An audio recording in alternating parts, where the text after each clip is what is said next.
AIIMS اسپتال میں آتش زدگی کے دل خراش واقعے کی تحقیقات میں پیش رفت۔ سانحہ ایمس پر تحقیقاتی کمیٹی کی عبوری رپورٹ تیار، آج وزیر اعظم کو پیش کی جائے گی۔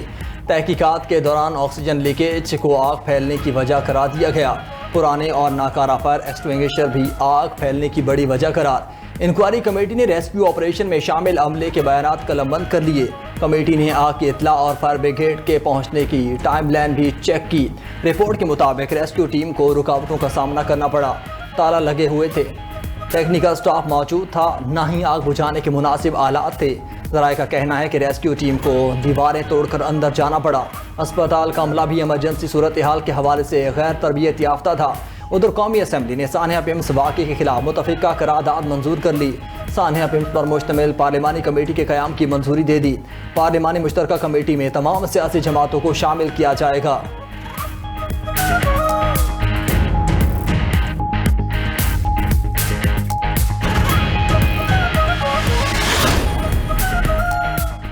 ایمس سے زیادہ دل خراش واقعہ اور کوئی نہیں ہو سکتا۔ ایمس واقعے کے ذمہ داروں کا تعین کیا جا رہا ہے، کوئی نہیں بچے گا، چاہے کتنا بڑا ترم خان ہو۔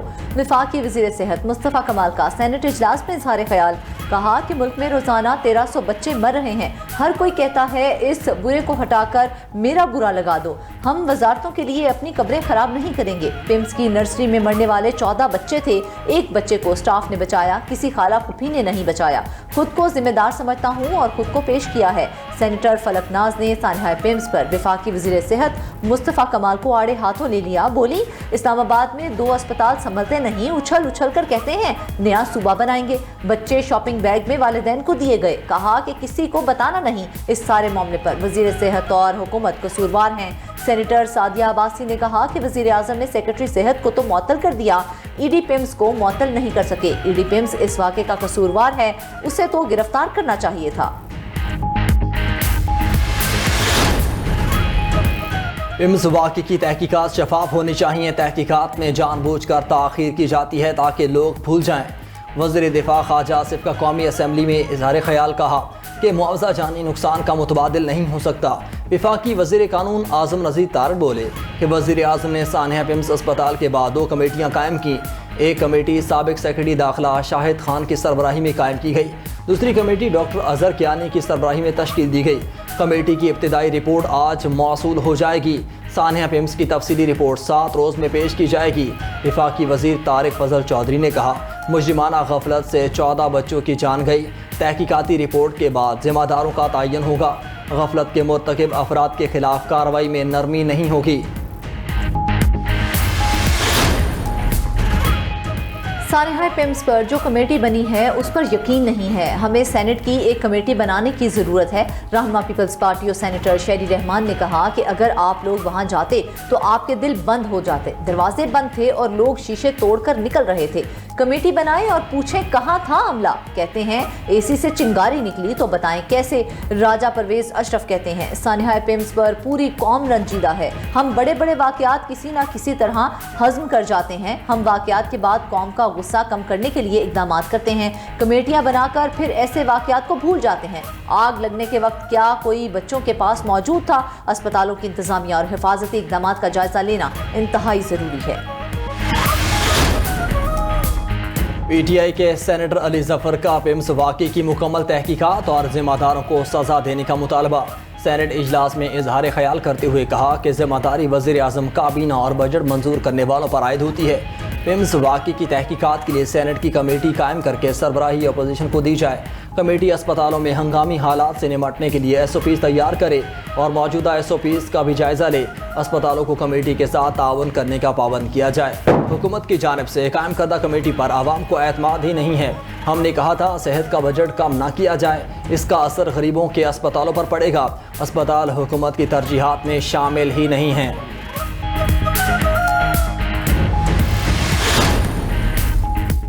اشرافیہ کے پرائیویٹ علاج پر پابندی سے سرکاری اسپتال بہتر ہوں گے، سینیٹر پرویز رشید کا سینیٹ اجلاس میں مطالبہ۔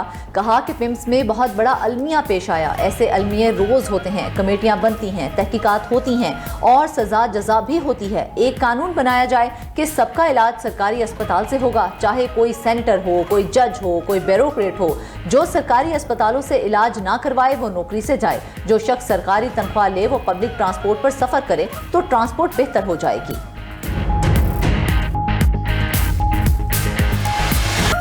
میر رضا قتل کیس پر جوڈیشل کمیشن کی پہلی سماعت جسٹس عمر سیال نے پوچھا کہ کیا اہل خانہ کا کمیشن پر اعتماد ہے۔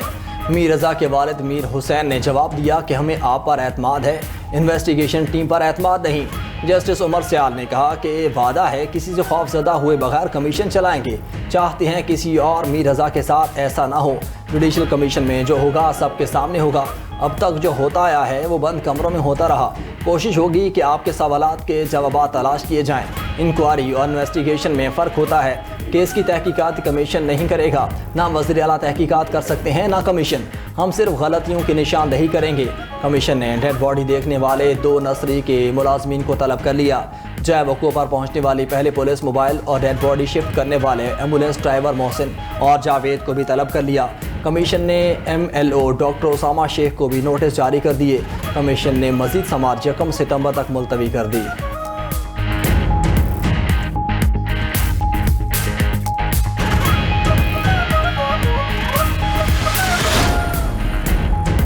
کون بنے گا آزاد کشمیر کا وزیر اعظم؟ فیصلہ کچھ دیر میں آزاد کشمیر اسمبلی کرے گی۔ نون لیگ کے بیرسٹر افتخار گیلانی اور پیپلز پارٹی کے سردار مختار کے درمیان مقابلہ ہوگا۔ دونوں امیدواروں نے کاغذات نامزدگی جمع کروا دیے۔ دوسری جانب مسلم لیگ نون آزاد کشمیر میں وزارت عظمیٰ کی نامزدگی پر شدید اختلافات۔ شاہ غلام قادر اور راجہ فاروق حیدر کا وزارت عظمیٰ کے انتخاب میں ووٹ نہ دینے کا فیصلہ۔ نو منتخب وزیر اعظم کی تقریب حلف برداری بھی آج شام ہوگی۔ ذرائع کے مطابق آزاد کشمیر میں ابتدائی مرحلے میں 8 رکنی کابینہ تشکیل دیے جانے کا امکان۔ نئی حکومت کو درپیش سیاسی، انتظامی اور مالی معاملات پر فوری توجہ دینا ہوگی۔ وزیر اعظم شہباز شریف کی زیر صدارت FBR کی اصلاحات پر جائزہ اجلاس جاری۔ اصلاحات ٹیکس نظام کی ڈیجیٹلائزیشن اور اسمگلنگ کے تدارک کے لیے کیے جانے والے اقدامات پر بریفنگ۔ وزیر اعظم کی ٹیکس چوری، اسمگلنگ اور غیر قانونی کاروبار کے خلاف کارروائی مزید تیز کرنے کی ہدایت۔ کہا کہ اصلاحات کا مقصد ٹیکس نظام کو جدید اور مؤثر بنانا، ریونیو وصولی میں اضافہ اور اسمگلنگ کا مکمل تدارک ہے۔ ٹیکس اصلاحات میں شفافیت کے لیے تھرڈ پارٹی آڈٹ یقینی بنایا جائے۔ وزیر اعظم سے سعودی وزیر عبد الرحمن بن عبد المحسن الفضلی کی ملاقات۔ شہباز شریف نے کہا کہ مکہ مشترکہ دفاعی معاہدے سے پاکستان، سعودیہ اور ترکیہ مزید قریب آئے ہیں۔ مکہ معاہدے نے پورے خطے میں اتحاد اور امن کا پیغام دیا۔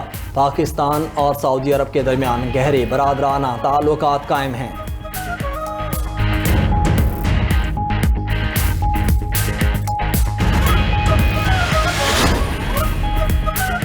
سوشل میڈیا پروپیگنڈے کے خلاف نوجوانوں کا مثبت کردار ضروری ہے۔ نوجوان نسل کو حقائق پر مبنی سوچ اپنانے کی ضرورت ہے۔ Chief of defence forces field marshal Syed Asim Munir کی پاکستان کے دورے پر آئے ہوئے ہارورڈ بزنس اسکول کے طلبہ کے وفد کی ملاقات میں گفتگو۔ ملاقات میں علاقائی اور عالمی صورتحال اور پاکستان کے سیکیورٹی منظرنامے پر تبادلہ خیال، خطے اور دنیا بھر میں امن، استحکام اور خوشحالی کے فروغ کے لیے جاری کوششوں پر بھی گفتگو۔ ISPR کے مطابق فیلڈ مارشل سید عاصم منیر نے خطے میں امن و استحکام اور خوشحالی کے فروغ کی کوششوں پر روشنی ڈالی۔ طلبہ نے پاکستان کے دورے کے تجربات کو شاندار قرار دیا۔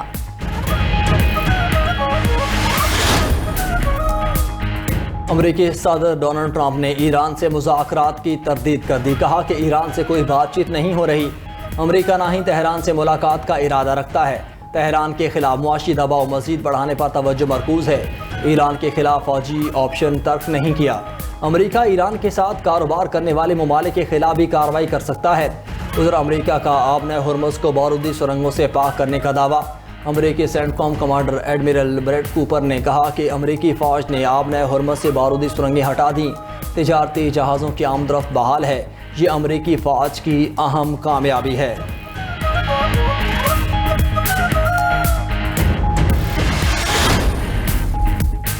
امریکہ کو تسلیم کرنا ہوگا کہ اس کی دباؤ کی پالیسی ناکام ہو چکی۔ ایران نے مذاکرات کی بحالی کے لیے شرط رکھ دی۔ ایرانی وزیر خارجہ عباس عراقچی کہتے ہیں واشنگٹن کو ایران کے حقوق کا احترام اور اپنے وعدوں کی پاسداری کرنا ہوگی۔ امریکہ اعتماد بحال کرے تو مذاکرات کی راہ دوبارہ ہموار ہو سکتی ہے۔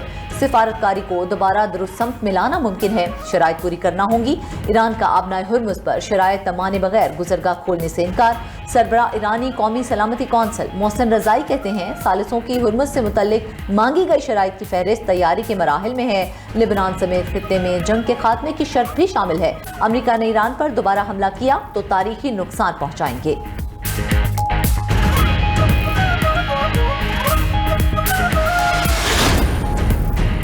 خطے میں امن کے لیے قطر متحرک۔ تہران میں ایرانی صدر مسعود پزشکیان سے قطری وزیر اعظم شیخ محمد بن عبد الرحمن کی ہم ملاقات۔ موجودہ علاقائی صورتحال، کشیدگی میں کمی اور سفارتی رابطوں کی بحالی پر تبادلہ خیال۔ علاقائی کشیدگی کم کرنے، سفارتی کوششیں تیز کرنے اور پرامن حل کے لیے باہمی رابطے جاری رکھنے پر اتفاق۔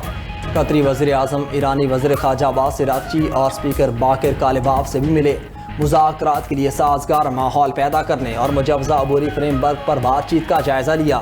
ایران نے خطے میں امن کے لیے قطری سفارتی کوششوں کو سراہا۔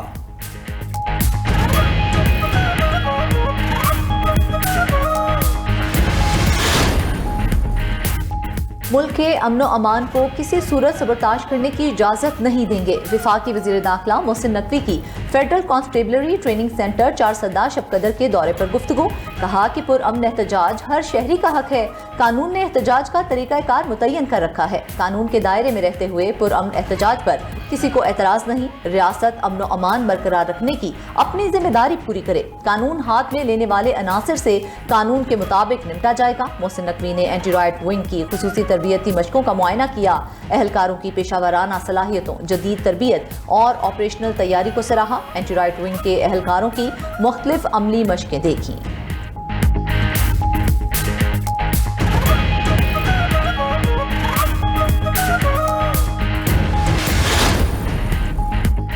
نیپال اور تبت میں تباہ کن سیلاب، اموات کی تعداد 494 ہو گئی۔ 1500 افراد لاپتہ، 177 بھارتی، 90 امریکی اور 33 برطانوی سیاح شامل۔ 570 لاپتہ افراد کا تعلق 33 ممالک سے ہے۔ درجنوں عمارتیں، گاڑیاں، سڑکیں اور پان بجلی کے منصوبے متاثر۔ لینڈ سلائڈنگ کے باعث دریا کا راستہ بند ہونے سے جھیل پھٹنے کا خدشہ۔ چین میں بارڈر کراسنگ کمپلیکس، مٹی کے تودوں اور سیلاب کی نظر۔ اقوام متحدہ کا ہنگامی امداد کے لیے $20 لاکھ مختص کرنے کا اعلان۔ تہران غیر ملکی مسلح گروپوں کے بجائے ایران عوام اور عوامی فلاح پر رقم خرچ کرے۔ ایران کے عام شہری بنیادی ضروریات زندگی کے لیے جدوجہد کر رہے ہیں۔ امریکی وزیر خزانہ اسکاٹ بیسنٹ کہتے ہیں موجودہ ایرانی حکومت اپنے وسائل غیر ملکی تنظیموں پر ضائع کر رہی ہے۔ ادھر ایرانی اسپیکر باقر کالباف نے امریکی وزیر خزانہ اسکاٹ بیسنٹ کو جواب دیتے ہوئے کہا کہ واشنگٹن اپنی ناکام پالیسیوں پر اربوں ڈالر ضائع کر رہا ہے۔ امریکہ اسرائیل اور بیرون ملک فوجی اڈوں پر خرچ ہونے والی رقم روک کر اپنے عوام کی فلاح و بہبود پر خرچ کرے۔ امریکی انتظامیہ کی ترجیحات عوامی مفادات سے متصادم ہیں۔ امریکہ اپنی پالیسیوں کے باعث معاشی بحران کی طرف بڑھ رہا ہے۔